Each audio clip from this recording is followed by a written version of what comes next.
नमस्कार, मैं हूं शिल्पी डुडेजा। घर एक सपना शो में आपका स्वागत करती हूं। बिल्डर जब भी कोई नया प्रोजेक्ट लॉन्च करते हैं तो ग्राहकों को लुभाने के लिए उस प्रोजेक्ट में कई तरह की सुविधाएं देने का वादा करते हैं, जिसके लिए बिल्डर अच्छी खासी ग्राहकों से कीमत भी वसूल लेते हैं। लेकिन जब प्रोजेक्ट को पोजेशन के तौर पर दिया जाता है तो उस प्रोजेक्ट में से कई बार वो सुविधाएं नदारद हो जाती हैं और जो वादे और दावे किए जाते हैं वो खोखले रह जाते हैं। ऐसा एक मामला हमारे सामने आया है फरीदाबाद के सेक्टर 89 का, जहां पर पीयूष बिल्डर ने ग्राहकों को फ्लैट तो बेच दिया, लेकिन साल 2006 से ग्राहकों को अब तक फ्लैट्स का पोजेशन आधा अधूरा दिया है। चलिए चलते हैं फरीदाबाद के सेक्टर 89 में, जहां पर ग्राहक अपने आप को ठगा हुआ महसूस कर रहे हैं।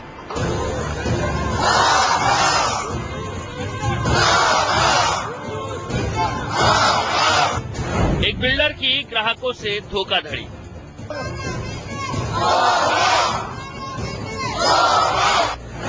हजारों लोगों का सपना हुआ चूर।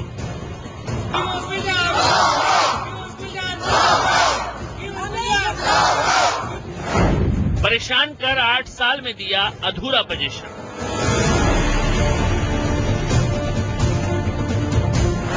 पोजीशन के बाद सामने आई असलियत। सुविधाओं के वादों की खुली पोल।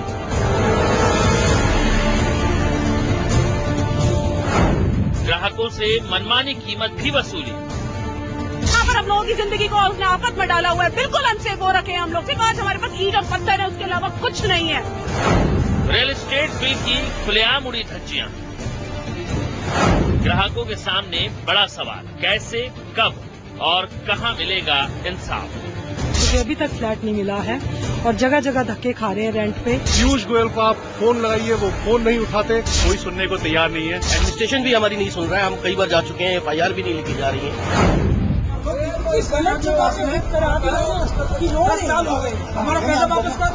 साल 2006 में मीना ने फरीदाबाद के सेक्टर 89 में पीयूष हाइट्स में अपनी गाढ़ी कमाई लगाकर 25 लाख रुपए में एक 2 बेडरूम का घर खरीदा।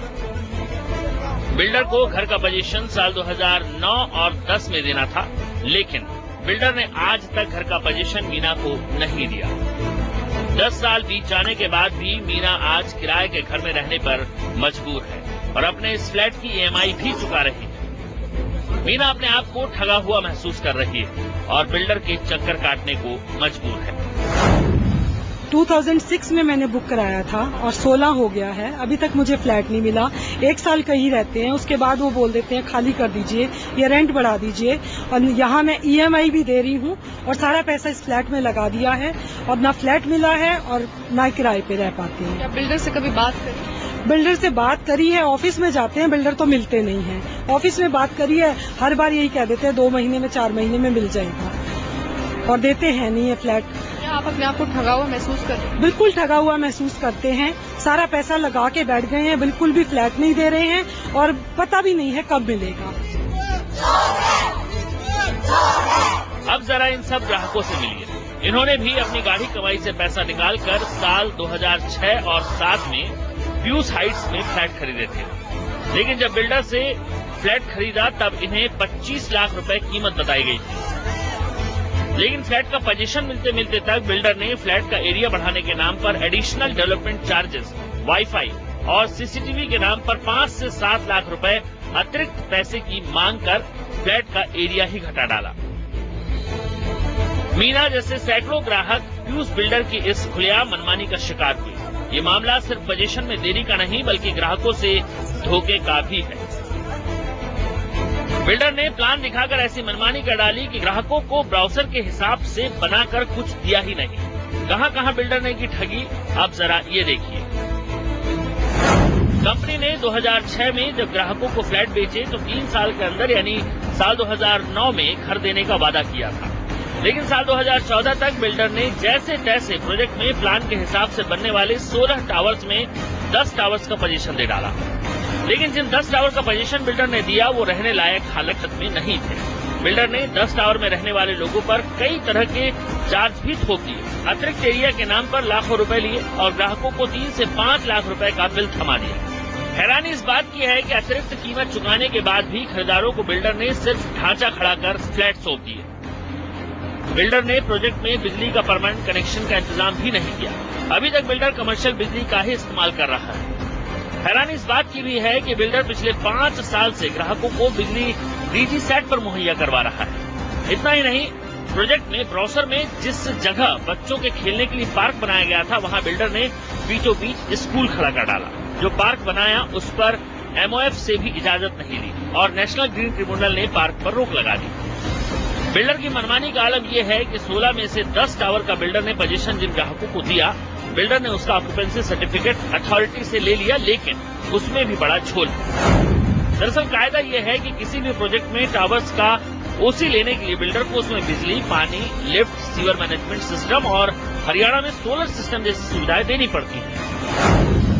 लेकिन इन टावर्स में बिल्डर ने किसी तरह की सुविधाएं नहीं दी। ऐसे में सवाल ये उठ रहा है कि आखिर बिल्डर को 10 टावर का OC मिला कैसे, और अथॉरिटी के नाक के नीचे कैसे बिल्डर ने अधूरे प्रोजेक्ट में लोगों को पोजीशन दे डाला।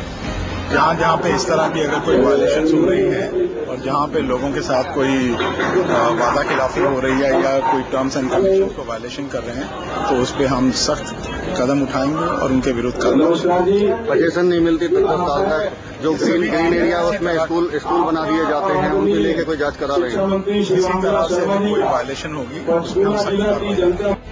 अब सवाल ये है कि फ्लैट का पोजीशन ले चुके ग्राहक कहाँ जाए। सवाल ये भी कि आखिर आधी अधूरी सुविधाओं के लिए जिम्मेदार कौन है। सवाल ये भी कि बिल्डर अथॉरिटी के नियमों को ताक पर रखकर ग्राहकों को फ्लैट का पोजीशन बिना कंप्लीशन सर्टिफिकेट के दे सकता है, और क्या बिल्डर को बार बार कीमत बढ़ाने का हक है।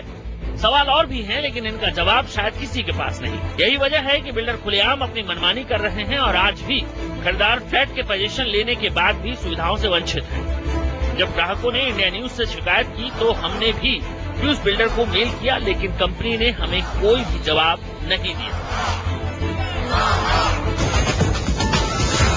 अब चलते हैं फरीदाबाद के सेक्टर 89 के पीयूष हाइट्स के खरीदारों के पास, जो पिछले 10 सालों से बिल्डर से अपने घर के पोजीशन के लिए तो चक्कर काट ही रहे हैं, और साथ ही जिन ग्राहकों को पोजीशन मिल गया है वो कैसे अपने आप को ठगा हुआ महसूस कर रहे हैं।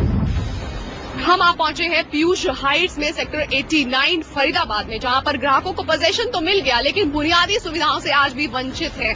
लेकिन यहां पर कुछ इलीगल कंस्ट्रक्शन भी हो रहा है। क्या समस्याएं हैं, क्यों बिल्डर जो है रियल एस्टेट रेगुलेटर बिल के बाद भी, प्रावधानों के बाद भी उनको जारी नहीं कर रहे हैं, उनको मान नहीं रहे हैं। चलिए जानने की कोशिश करते हैं। हमारे साथ काफी सारे 200 से ज्यादा लोग मौजूद हैं जो बिल्डर की मनमानियों से परेशान हैं। सर, किस तरह की समस्याएं हैं और क्या प्रोजेक्ट है, क्या दिक्कतें हैं, सबसे पहले बताइए। मैडम, हमने यहाँ पर अपनी जीवन की पूरी पूंजी लगाई, ये सोच के कि मैं एक एक्स सर्विसमैन हूँ और मैंने अपनी पूंजी लगाई यहाँ पर कि मैं आके आराम से रहूं। लेकिन इस बिल्डर ने मेरी मेहनत से कमाई हुई पैसे उसको पूरा बर्बाद कर दिया। मैंने जो सोचा था कि मैं एक बड़ी आसान सी और जिंदगी साफ सुथरी जिंदगी जीऊंगा, उसमें इसने पूरा मेरे को तहस नहस कर दिया। मेरे जितने पैसे मैंने लगाए उसके बदौलत मेरे को यहाँ कुछ नहीं मिलता है। इस बिल्डर ने यहाँ पर, मैं सोचा कि मैं ही एक होऊंगा जिसको ऐसी प्रॉब्लम होगी, लेकिन यहाँ पर तमाम जो लोग हैं सारे उसी को जूझ रहे हैं। हमें बिजली नहीं मिलती है, टाइम पे पानी नहीं मिलता है, हम लिफ्ट में फंस जाते हैं। 2006 में प्रोजेक्ट लॉन्च हुआ था और आज हम 2017 में खड़े हैं, 11 साल हो चुके हैं।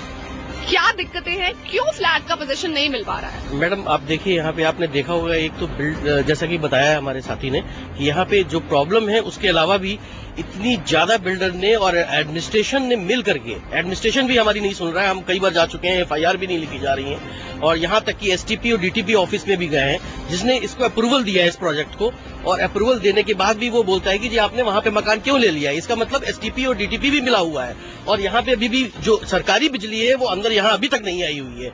और सुरक्षा के नाम पे जो गार्ड्स हम लोग को मिलने चाहिए, 40-50 गार्ड होने चाहिए जो हम मेंटेनेंस दे रहे हैं, इसका जो गार्ड यहाँ पे अवेलेबल नहीं है। मात्र केवल 4 गार्ड्स 5 गार्ड्स हैं जो गेट पे रहते हैं। रात में किसी भी टाइम कोई भी हादसा हो सकता है।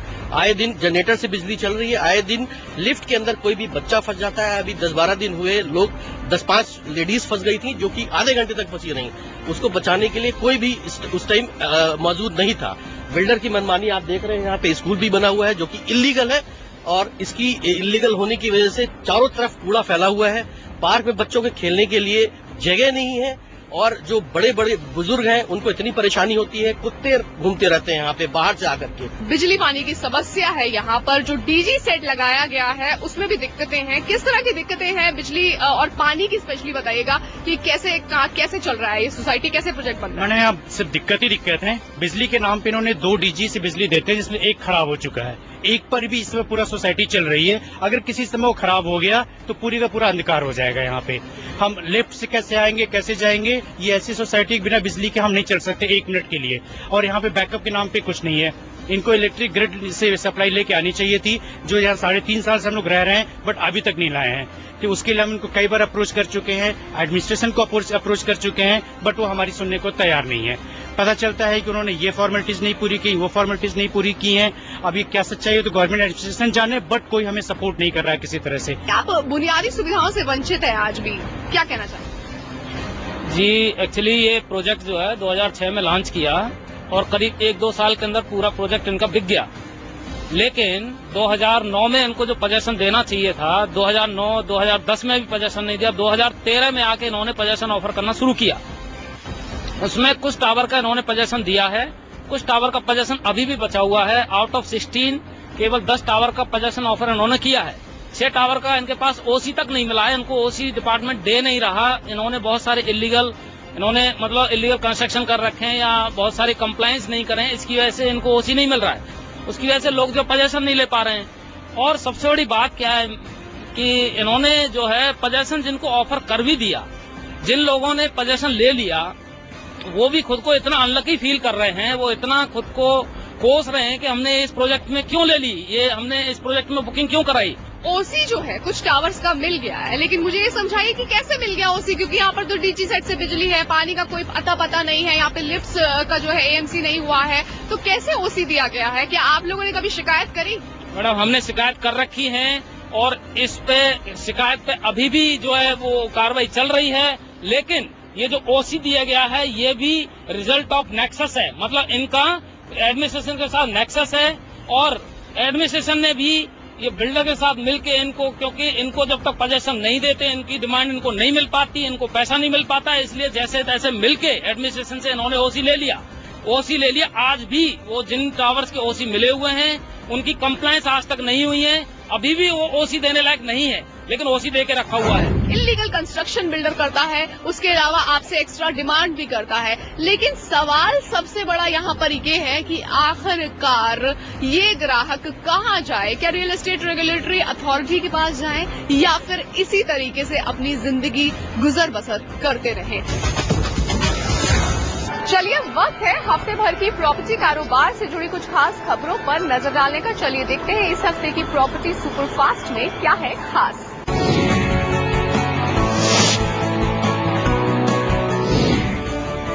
प्रधानमंत्री आवास योजना के तहत 20 साल के लोन पर पहला घर ले रहे हैं तो 2,40,000 रुपए का फायदा होगा। प्रधानमंत्री आवास योजना के तहत होम लोन के ब्याज पर सब्सिडी वाली स्कीम का दायरा बढ़ा है। अब 6 लाख की जगह 18 लाख रुपए तक की सालाना आय वालों को भी फायदा मिलेगा। सरकार ने आय के आधार पर सब्सिडी के अलग अलग दर तय की है। अगर आपकी सालाना आय 18 लाख रुपए तक है और आप पहली बार घर खरीदते जा रहे हैं तो आपको 2,40,000 रुपए का फायदा होगा, क्योंकि सरकार आपके होम लोन के ब्याज पर सब्सिडी देगी। अभी सरकार ये सब्सिडी सिर्फ 6 लाख रुपए तक की सालाना आमदनी वालों को ही दे रही है। सरकार ने रियल एस्टेट मार्केट में तेजी लाने और साल 2022 तक सभी को पक्का मकान देने का लक्ष्य पूरा करने के लिए सब्सिडी के 2 स्लैब्स बना दिए हैं। दोनों स्लैब्स मौजूदा 15 साल की जगह अब 20 साल की अवधि तक के आवास ऋणों पर लागू होंगे।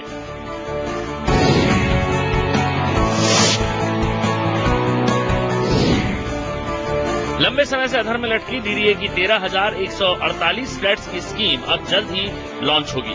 डीडीए अपनी इस स्कीम को मार्च में लॉन्च करने जा रहा है। स्कीम का मई में ड्रॉ निकाला जाएगा और जून जुलाई में ड्रॉ के विजेताओं को फ्लैट्स का पोजीशन दिया जाने लगेगा। ड्रॉ के बाद फ्लैट लेने से मना करने पर डीडीए रजिस्ट्रेशन मनी जब्त कर लेगा। इस स्कीम में 11,671 LIG, 398 MIG और 79 HIG और 437 जनता फ्लैट्स हैं।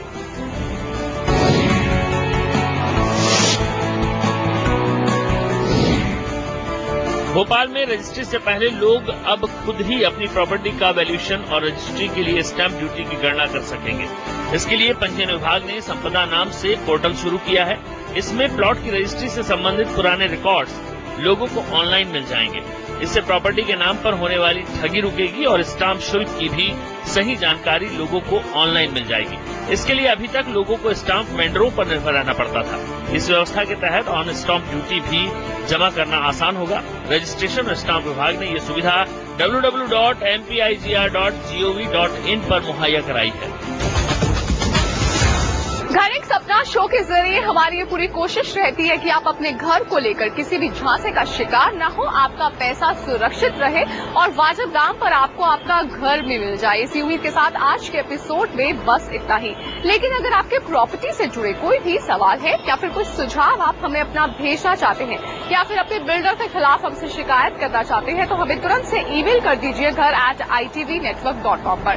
आप चाहें तो हमसे फेसबुक पर भी जुड़ सकते हैं हमारे घर एक सपना पेज के जरिए। हमें ट्विटर पर भी जरूर फॉलो कीजिए, हमारा हैंडल है घर एक सपना। अगले हफ्ते फिर होगी आपसे मुलाकात रियल एस्टेट बाजार से जुड़ी नई जानकारियों के साथ। तब तक take care and keep watching India news.